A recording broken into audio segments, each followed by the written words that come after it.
वो टीवी देखने के लिए लोगों को मना करते हैं, लेकिन वो टीवी पर पत्रकारिता भी करते हैं। 3.87 मिलियन सब्सक्राइबर, 3 मिलियन से ज्यादा फॉलोवर है। तो क्या जरूरत पड़ गई रवीश कुमार को कि वो कंट्रीब्यूशन मांग रहे हैं पब्लिक से कि हमें सहयोग करें। वो किस इंडस्ट्री को फिर से खड़ा करना चाहते हैं।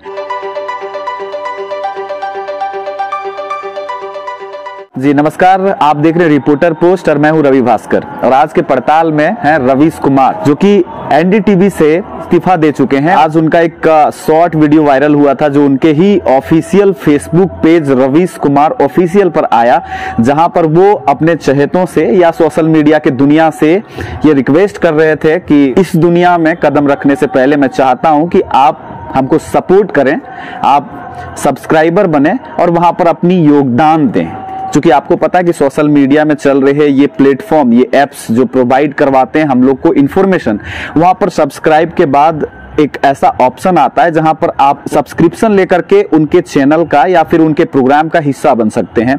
वहां पर मंथली बेसिस पर उनका कुछ मांग था सहयोग के तौर पर, चूंकि वो अब टीवी के जैसे सेल्फ स्टैंड होना चाहते हैं, यानी कि अपनी एक ऐसी इंडस्ट्री खड़ा करना चाहते हैं, prime time with Ravish Kumar.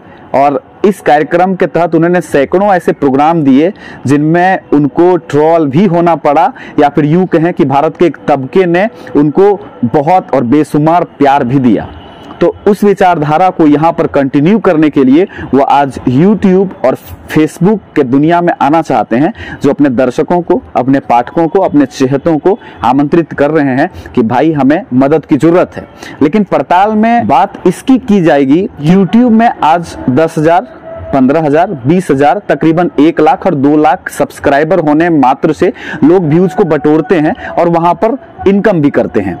वहीं अगर रवीश कुमार के ऑफिशियल YouTube चैनल को देखें तो उनमें 3.87 मिलियन सब्सक्राइबर हैं। अगर फेसबुक की बात करें तो वहां पर भी 3 मिलियन से ज्यादा फॉलोवर हैं।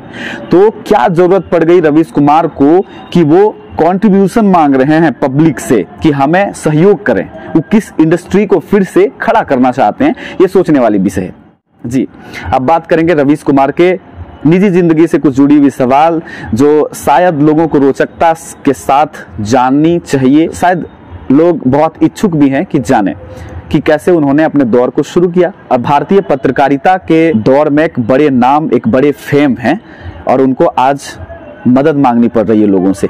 और कहीं ना कहीं भारत में जो चल रहे ट्रोल सिचुएशन है उससे गुजर करके आए हैं, और वो अजीत, अंजुम, अभिसार शर्मा और पुण्य प्रसून जैसे पत्रकार, जो कि आज सोशल मीडिया पर उनको काफ़ी ज़्यादा देखा जा रहा है और उनके स्तर की बात कर रहे हैं, कहीं ना कहीं वो अपने आप को वहाँ पर स्थापित करना चाहते हैं। चलिए मैं जानता हूँ रवीश कुमार के बारे में। 5 दिसंबर 1974 को बिहार के चंपारण में उनका जन्म होता है। स्कूली शिक्षा वहीं से करते हैं। उसके बाद दिल्ली के कॉलेज से वो अपना ग्रेजुएशन पूरा करते हैं। उसके बाद वो आते हैं पत्रकारिता में, और पत्रकारिता के क्षेत्र में वो डिप्लोमा करके उतरते हैं। एनडीटीवी ज्वाइन करते हैं किसी अपने चहेते गुरु के कहने पर कि तुम्हारे अंदर एक खास तरह का गुण है जिसे तुम पत्रकारिता में विकसित कर सकते हो। कहा जाता है कि बचपन में वो किताबों से ज्यादा महापुरुषों के जीवनी को पढ़ने के शौकीन थे और वो बहुत बेसब्री से उनको पढ़ा करते थे। शौक दीदार अगर चाहते हो तो एक नजर पैदा करो। जी, और बस वो आगे निकल पड़े। तो छोटी सी कहानी उसके जीवन सफर की सुननी जरूरी है कि कैसे उसने अपने आप को शुरू किया। जी, रवीश कुमार 1996 में एनडीटीवी से अपनी सफर पत्रकारिता की शुरुआत करते हैं। उसके बाद एनडीटीवी, जहां पर वो प्रोड्यूसर के तौर पर एक बड़े शख्सियत राजदीप सरदेसाई, जो कि वो उनके ऊपर काम करते थे, उनके नीचे उनको पत्र को देखना होता था और न्यूज रिलेटेड पब्लिक फीडबैक देने का वो काम करते हैं। उसी बीच कई दफा उनको मौका मिलता है प्राइम टाइम, जो आप जानते होंगे बखूबी। सैकड़ों ऐसे रिपोर्ट, सैकड़ों ऐसे कार्यक्रम उन्होंने प्राइम टाइम के तहत दिया जो आज लोग उनके चहेते बन गए, या फिर यूं कहें कि उनको ट्रोल करते हैं। रवीश कुमार एक शख्सियत हैं, एक जाने माने पत्रकार हैं, और उनको देश विदेश के शिक्षण संस्थानों में व्याख्यान के लिए भी बुलाया जाता है। वो महज पत्रकार नहीं है, भले ही वो टीवी देखने के लिए लोगों को मना करते हैं, लेकिन वो टीवी पर पत्रकारिता भी करते हैं। तो समझना पड़ेगा, वो अक्सर अपने व्याख्यानों में वो कहते हैं कि टीवी क्यों देखते हो, अपना समय बर्बाद करते हो। यानी उनको लगता है कि टीवी पर उलूल जुलूल परोसा जाता है न्यूज के तौर पर। वो इस बात को भी मानते हैं और कहीं ना कहीं ये भी मानते हैं कि नेशनल न्यूज के कई ऐसे एंकर हैं जो पत्रकारिता के मार्ग से दिग्भ्रमित होकर के कुछ और परोस रहे हैं, जिनको देखना शायद उचित नहीं है जनमानस के लिए। चाहे सत्ता की बात हो, राजनीति और लोकतंत्र की बात हो, बड़े अजीब ढंग से या थोड़े से लीक से हटकर इतर सवाल करने में माहिर हैं।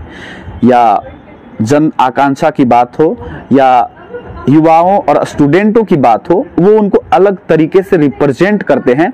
यानी कि एक ऐसी मांग जो कभी लोगों को क्रांति लगती है या कभी लगता है कि ये सत्ता और लोकतंत्र का हनन करता हुआ सवाल है। ये जो अलग शैली है जो उनको पहचान देने के लिए काफी है। क्या रवीश कुमार सिर्फ ट्रोल होते हैं, ट्रोल होते ही रहे? नहीं, चाहे जो भी हो, उस शख्सियत को अवार्डों से भी पहचाना जाता है। सबसे पहले 2013 में रामनाथ गोयनका एक्सीलेंस अवार्ड दिया गया उनको, और ये कारवां शुरू हुआ। उसके बाद 2014 में सर्वश्रेष्ठ हिंदी समाचार एंकर के तौर पर उनको चुना गया। 2016 की बात करें तो इंडियन एक्सप्रेस द्वारा 100 सबसे प्रभावशाली भारतीयों में से उनका भी नाम शामिल था। 2019 में एशिया का सबसे बड़ा खिताब रेमन मैग्से से अवार्ड मिलता है जब वो छा जाते हैं। लेकिन बात यहाँ थमती नहीं है। कई बार उनको देशद्रोही घोषित किया जाता है अपने बयानों को लेकर के, कई बार उनको अर्बन नक्सल बोला जाता है और यहाँ तक कि पाकिस्तानी चाटुकार भी। लेकिन इसके बीच वो अपने काम को प्राथमिकता देते हैं और करते रहते हैं। रवीश कुमार खास तौर पर सत्ता विरोधी पत्रकारिता के कारण काफी ट्रोल हुए हैं और यहाँ तक बीजेपी के आईटी सेल के निशाने पर भी रहते हैं और कई बार उनको कई अननोन नंबर से मारने की धमकी भी दी जा चुकी है। देश विदेश के शिक्षण संस्थान में भी व्याख्यान देने के लिए फेमस है, ये तो आप जान रहे हैं। रवीश कुमार तब सबसे ज्यादा सुर्खियों में रहते हैं और सुर्खियां बटोरते हैं जब वे आज के टीवी एंकर पर जमकर बरसते हैं। और शायद एंकर हैं लेकिन अन्य एंकरों के साथ उनका बनता ज्यादा नहीं है, ये भी कहा जा सकता है। ये रही रवीश कुमार से जुड़ी हुई कुछ बातें जो आज एनडीटीवी के साथ उनको अलग होते हुए भी आज दुनिया को ये समझ में आ रहा है कि अब वो क्या करेंगे। अब बात ये रहा कि 3 मिलियन सब्सक्राइबर और फॉलोवर होने के बावजूद भी जहां से एक अच्छी कमाई की जा सकती है, जहां से अपने रिपोर्ट को जन जन तक पहुंचाया जा सकता है, सब कुछ किया जा सकता है।